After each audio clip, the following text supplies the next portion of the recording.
Welcome to Wayne's Old Time Radio Page channel. I'm Wayne, your host. These programs are brought to you by support of our listeners. You can give your support at Patreon or PayPal, either one.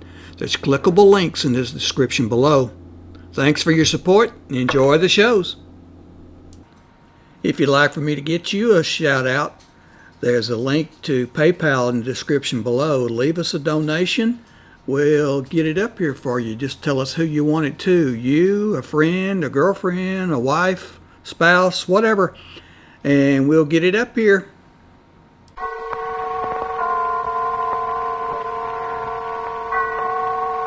The Columbia Network takes pleasure in bringing you Suspense.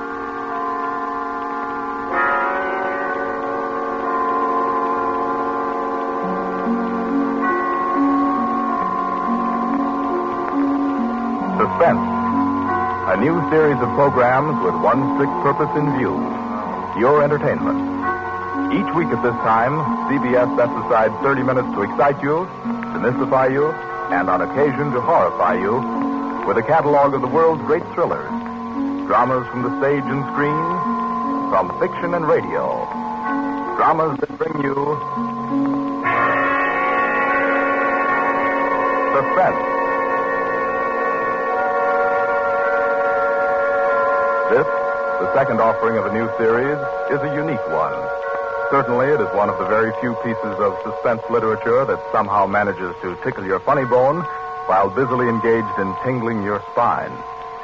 Make no mistake, though, nobody's kidding. CBS presents its adaptation of John Collier's well-known short story, Wet Saturday.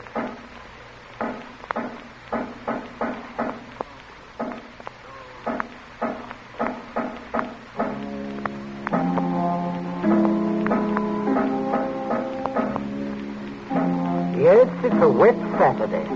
Never saw it rain harder. I'm Princey, Frederick Princey, just an ordinary family man. I have a son, a daughter, and a wife. I might be out golfing now if it hadn't been for the rain. I'm Mrs. Princey. I plan to drive over to the nurseries this afternoon for some arbiters. The boarders, you know. But... Oh, the whole lot of them make me sick. Yes, I'm George, son and heir. I had a date to go punting.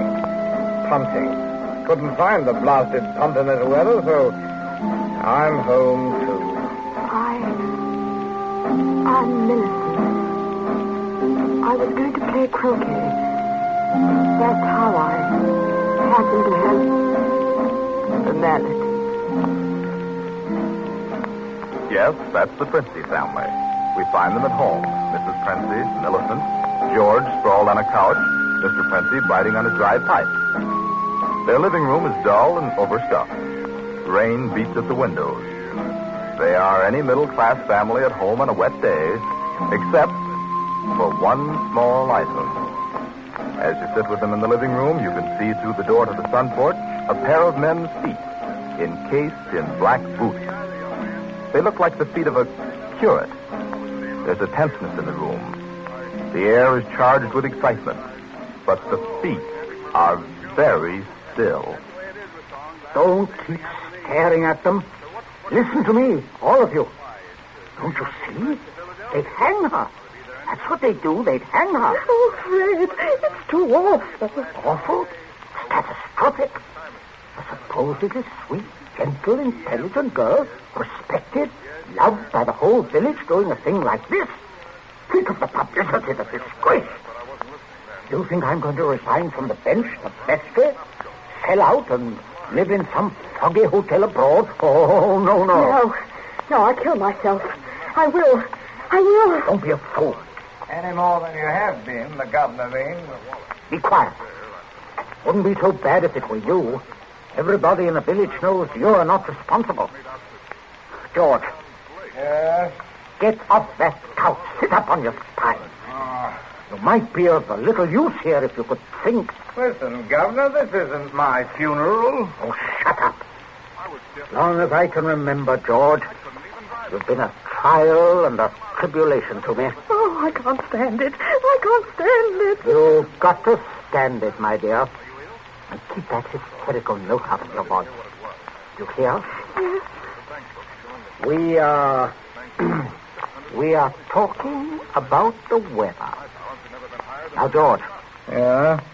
George, if he fell down the old well, say, striking his head several times, what about it, eh?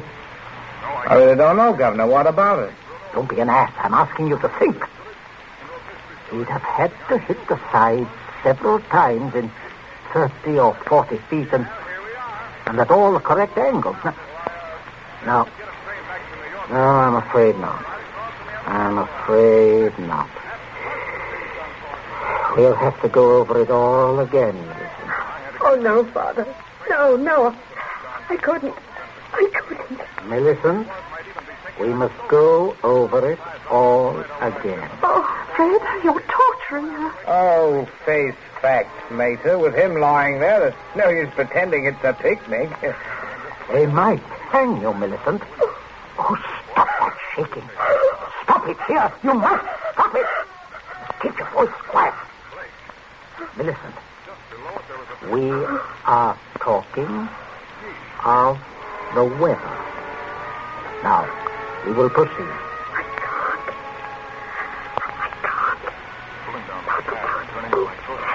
Oh, should have thought of those boots, Millie. I'm not moving them. Oh, sit up, George. Stop shuffling your feet. Now, Millicent, look at me. Answer me truthfully, you hear? Answer me. You were in the croquet court. Who knew you were in love with this wretched curate? Oh, the whole village. They've been sniggering about it at the pub for 3 years past. What a goodness. Millicent, we continue. You were on the croquet court. Yes.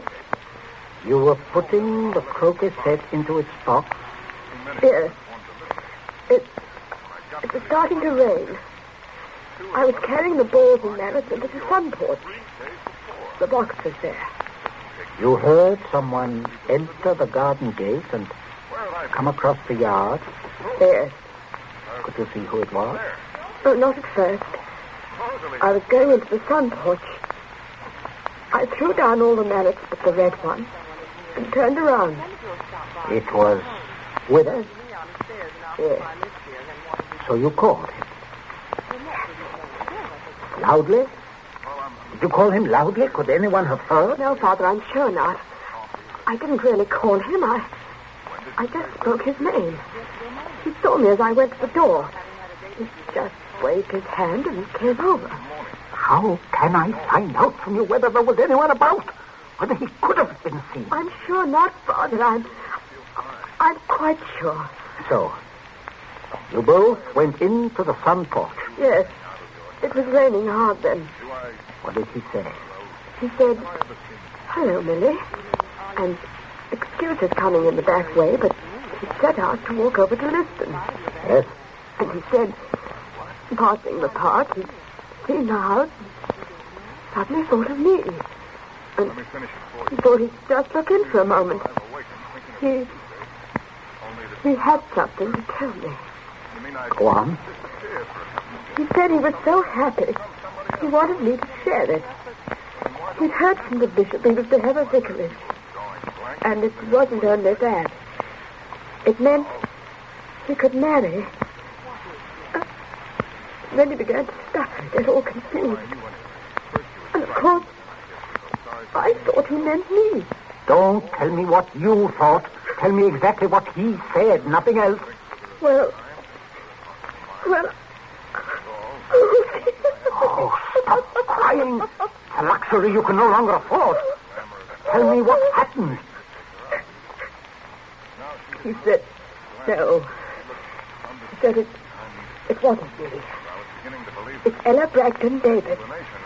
And he was sorry and all that. Then he went to go. And then? I went back. He turned his back. I had the red mallet of the croquet set in my hand. I forgot to drop it in the box when he came. Did you shout or scream? I mean, as you hit him? No, I'm sure I didn't. Did he? Come on, speak up. No, Father. And then? I threw it down. I came straight in here. I went to look for Mother. Oh, poor baby. No, I will leave the child alone, Fred. Not such a child, Mater. Millie, I had no idea Keep you had... quiet. I'm thinking. You see, George, he probably told people he was going to Liston. Certainly no one knows he came here, for he didn't decide until he crossed the park. He might have been attacked in the woods. We must consider every detail. A curate with his head battered in. Don't, Father, don't. A curate, head battered in. Now, who would want to kill Withers? Oh, kill Withers? Well, I would with pleasure. How do you do, Mrs. Princey? Captain Smollett. Oh, sit down, pray. Mustn't get up for me, Mrs. Princey. You either, Millicent. My word. Just being neighborly on a bad day. I wanted to ask you about those dahlia bulbs, Princey. Took a shortcut on account of the rain and walked right in. Knew you wouldn't mind. Oh, he heard you, Father. My dear, we can all have our little jokes. Don't pretend to be shocked. This way, Smollett. This chair, facing the fireplace. Sit down, Mother. Just straightening the curtains to the sun porch, dear. It looks so gloomy out there. Might as well shut the rain out. Just talking about a little theoretical cure killing, Smollett. You know, young people these days like thrillers. Parsonicide. Justifiable parsonicide. Have you heard about Ella Bragdon Davis? I shall be most properly laughed at. Why? Why should you be laughed at, Smollett? No, and a shot in that direction myself. They half said yes, too. Haven't you heard? She told most people. Now it'll look as if I got turned down for a white rat in a dog collar. Oh, too bad. Oh, fortune of war. Yes, fortune of war. Odd how it happens, isn't it? Sit down, Smollett. Millicent, console Captain Smollett with your best light conversation. You too, Mother. George and I have something to look at outside. This rain, you know, but it is bad, very bad. Come, George. Righto, Governor. Maybe we'll need raincoats, what? Oh, I don't think so. Just make yourself at home, Smollett. Make yourself at home. A cigarette, Captain Smollett? Thank you. Oh, nasty day to be going out. Something about the old well, just off the sun porch door, you know. This terrible sodden weather seems to have loosened some of the stones. Oh, too bad. Dash too bad. Spoils the tennis and croquet, a day like this. Doesn't it, Millie? Oh, yes, it does. She was practicing out on the croquet court earlier, but, do pull your chair nearer the fire, Captain. It was so damp, we thought it would be cozy to light it. Thank you, I'm quite comfortable. I hope you don't feel too bad about Ella Davis. Can't always win. Can't say, though, what you women see in these bloodless clerics. Oh, I always thought Mr. Withers is a very charming man. Quite agree, but why should anyone want to marry him? You wouldn't want to marry him, would you, Millie? Not now. Very rough. Are you? Oh, no, of course not. Smollett. Yes, Princess. Good Lord, man, you come in on a fellow suddenly. Yes, I did. Oh, don't mind this old double-barreled shotgun. Been working on it. Smollett, may I have your attention for a minute? There's something on the sun porch I'd like to show you. Why, yes. Yes, of course. Smollett, George and I went out to see if we could shoot some rats which have been driven out of the old well by the high water. Afraid they might get into the house. Now, you must listen to me very carefully. Very carefully, or you will be shot by accident. Princey, what's got into you?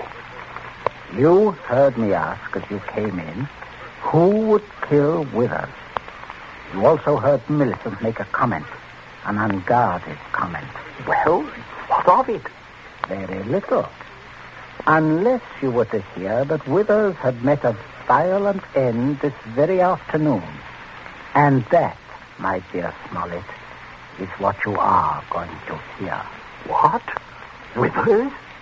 Yes, Who killed him? Millicent. Good Lord. Yes, it's a mess. And of course, you would have remembered and guessed. Maybe, yes, I suppose I should. Therefore, you constitute a problem. Why did she kill him? Oh, it's one of those disgusting things. Pitiable, too. She deluded herself that he was in love with her. Good heavens, Millie. Oh, yes, of course, I see. He had told her about the Davis girl. I understand. Now, I have no wish, as you will comprehend, that she should be proved either a lunatic or a murderess. I could hardly go on living here after that. I suppose not. On the other hand, you know about it. Yes, I see that makes me a problem. You're wondering if I could keep my mouth shut. If I promise... I am wondering if I could believe you. But if I promise... If things went smoothly, yes. But not if there was any sort of suspicion, any questioning. You would be afraid of being an accessory. Why, I don't know. I do. What are we going to do? I can't see anything else. You'd never be fool enough to do me in. You can't get rid of two corpses. Oh, I regard it as a better risk than the other. It could be an accident. Or you and Withers could both disappear. There are possibilities in that.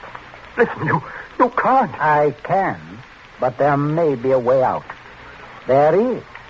Smollett, you gave it to me yourself. I did what? You said you would kill Withers. You have a motive. Oh, look here, I was joking. Of course you saw that. You are always joking. Listen, Smollett, I can't trust you. You must trust me. Else I will kill you now in the next minute. I mean that. You can choose between dying and living. Go on. Now, there's the old well just outside the front porch door. That's where I'm going to put Withers. No one outside knows he has come up here this afternoon. No one will ever look there for him unless you tell them. You must give me evidence that you have murdered Withers. I murdered him?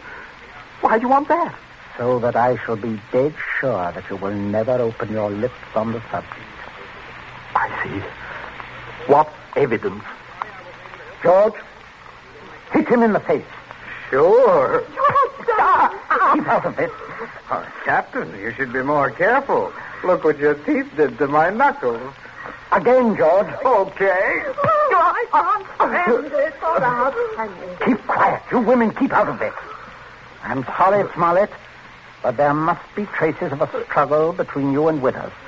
Then it will not be altogether safe for you to go to the police. But can't you take my word, man? I will when we are finished.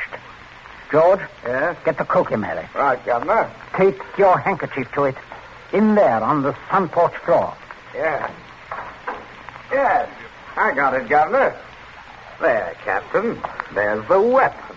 As I told you, Smollett. Now, you'll just grasp the end that mashed Withers' head. I shall shoot you if you don't. But good Lord, you can't. All right. There.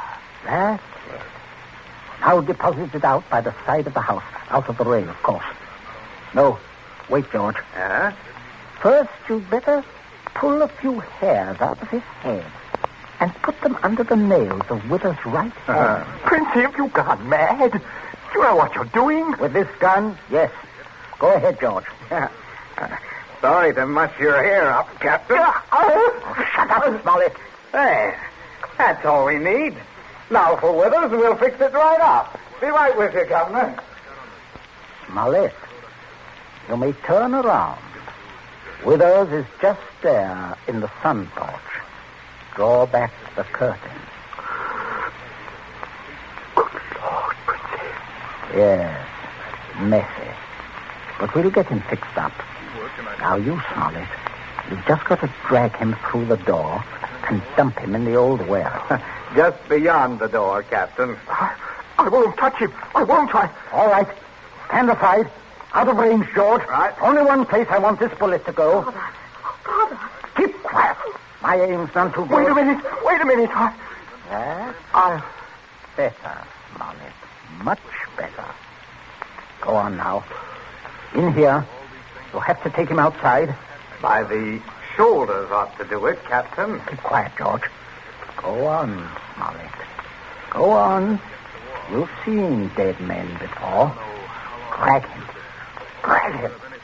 I'll just hold the gun here to make sure that everything goes all right.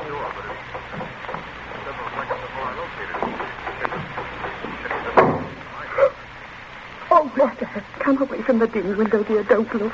But Captain Smollett, Father's a very resourceful man, Millicent. I'm sure what he's doing is right. But the Captain, I can't stand it. You mustn't question your dear father. I say, are you two still at it? There's enough trouble around here without blubbering. I'm not blubbering, George Princey. Oh, you see, Smollett, everything is just good. They never look in our way. You see how sensitive? I guess it's oh, good heavens, man, you're dripping wet. Why didn't you slip your raincoat on? Tea ready, my dear? In just a minute, dear. I'll ring for Bridget. Exactly what you need, Smollett. Cup of tea. Best thing in the world to ward off a cold.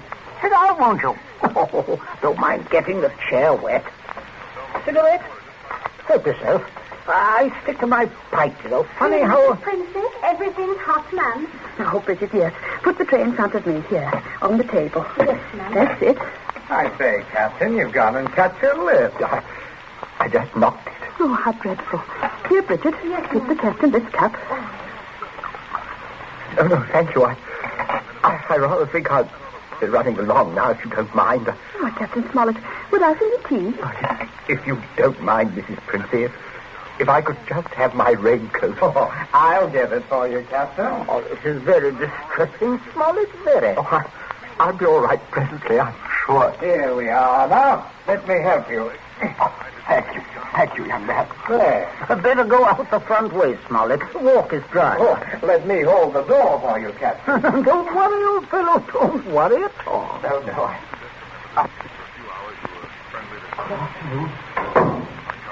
Nothing serious, I imagine. Little rest and he'll be as right as rain. By the way, Millicent, you're not looking any too well. No, not well at all. I'm sure it was that croaky cough. Being outdoors in weather like this is simply foolhardy. The mater's right, Millie. You saw what happened to Captain Smollett. Come along, dear. I shall give you a hot foot bath and put you to bed. And a couple of days in bed, and you'll be fine again. Get plenty of rest, Millicent, and don't worry about a thing. That's the best cure. Well, I guess I'll have a little rest too, Governor. It's a fine afternoon for a nap. Indeed it is, son. Well, enjoy yourself. I'll see you later. I'll see you all later.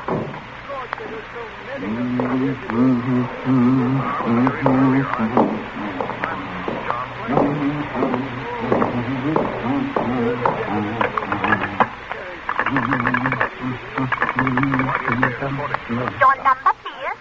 Oh, would you get me to the police station, please? Police station? Right away, sir.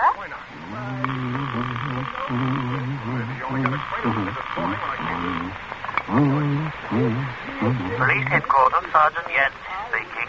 Oh, hello, Sergeant. This is Princey of Abbott's Road. I believe you know me. Oh, indeed I do, Mr. Princey. Sergeant, a horrible thing has just happened. Quite extraordinary. Murder, in fact. Murder? I'm afraid it looks rather bad for a close friend of ours, unfortunately. We saw him do it. I think you'd better send someone over right away. Well, our man should be there right about now, Mr. Princey. I beg your pardon? I say, our man should be there now. Constable Martin has his post right below your house there. Just rang in. Seems Captain Smollett was with him. Captain Smollett? He reported some rather queer going down at your place, but I certainly didn't understand it was murder. Just don't touch anything, Mr. Princey, and don't worry. Don't worry at all. No. I won't, Sergeant. Thank you. Governor, where are you? I'm right here. shouting? We have some visitors, Governor. Oh, yes. Yes, I can see that. Well, Constable, good afternoon. Good afternoon, Mr. Princy. And Smollett, I say what a remarkable fellow you are, coming back like this. Here to reenact the crime? Only the one against me, Princey. The one against the curate I'll leave to you people. Extraordinary sense of humor. Mr. Princy, I just had a look at what's in your well. Not a pretty sight, that. Not pretty at all. Yes, Captain Smollett was thorough, if nothing else. You saw him when he did it, sir, out in the back? No, quite. We were just returning from a walk. Smollett evidently had been laying for the curate, hiding out in those bushes by the road, I imagine. He was never inside this house. Never. And you say, Captain? I say that while I was inside this house, a guest of the family, I was coerced into dragging the curate's body outside and dumping it in the well. Well, there we are. Not entirely, Constable. I'll just remove my raincoat. There. And demonstrate how damp I got my clothes when I went outside without it. No. That's interesting, isn't it? Quite. He undoubtedly removed his coat at some point between here and your post. I might as well tell you that his weapon, a red croquet mallet, is out by the side of the house. I shouldn't be at all surprised, but that you'd find his fingerprints all over it. All over the end of the mallet, Constable. The end that mashed Withers' head. And not the end I'd have had to grasp in order to do the mashing. Governor. That's a decent try, Smollett. But it won't work. There must be other evidences, Constable. You'll undoubtedly find them when you examine the body. Oh, he means my hair under Withers' nails. Well, sir, if you look carefully, I believe you'll find a few of my precious hairs under his son's nails, too. Here, what are you trying up? Constable, this is an utter waste of time. So far as the violent struggle between Smollett and Withers is concerned, Smollett's face speaks for itself. Quite eloquently, I believe. Oh, but no more eloquently than your son's knuckles. As you see, Constable, a fresh abrasion. He did that on my teeth. Or did he? What? I say, or did he? He might have done that on Withers' teeth. Oh, I see. I see what you mean. But I didn't. Governor, he said Oh, keep still, you nitwit. Let me think. As a matter of fact, George, the more I think of it, the more I'm convinced it was your voice I heard. Quite a vigorous quarrel. Something about the curate jilting your sister. Oh, don't be ridiculous, Smollett. Very well, Princey. If your son didn't do it, who did? That's what I'd like to know. How about it, Mr. Princey? Well, that is a sticker, all right. George, my boy, it looks like you're elected. Elected? What do you mean? I didn't do it. Why, I had nothing to do. Keep your mouth shut, will you? I won't. I'm not going to take the blame for her. Millie did it. She did it with that mallet. I saw. You could prove that? Prove it? Yes. Her fingerprints on the mallet. The handle. Why, George, don't you remember when you made me touch the mallet? When you picked it up with your handkerchief? No, George, I'm sure you wiped that handle clean. Oh, well, I could hardly expect you to remember that if you can't even remember killing the curate. Governor, I told you to keep still. But, Governor, you're not going to turn me over. As long as I can remember, George, you've been a trial and a tribulation to me. Governor, You shouldn't have done it, son. You really shouldn't. No, George, that was definitely wrong. I say, Princey, I think I'll have that cup of tea after all. Nothing like it in weather like this. Wet Saturday, from the short story by John Collier. You have just heard the second in Columbia's new series, a series designed to bring you the best in thrill entertainment. Outstanding dramas from the field of fiction and radio, stage and screen. Dramas of pure suspense.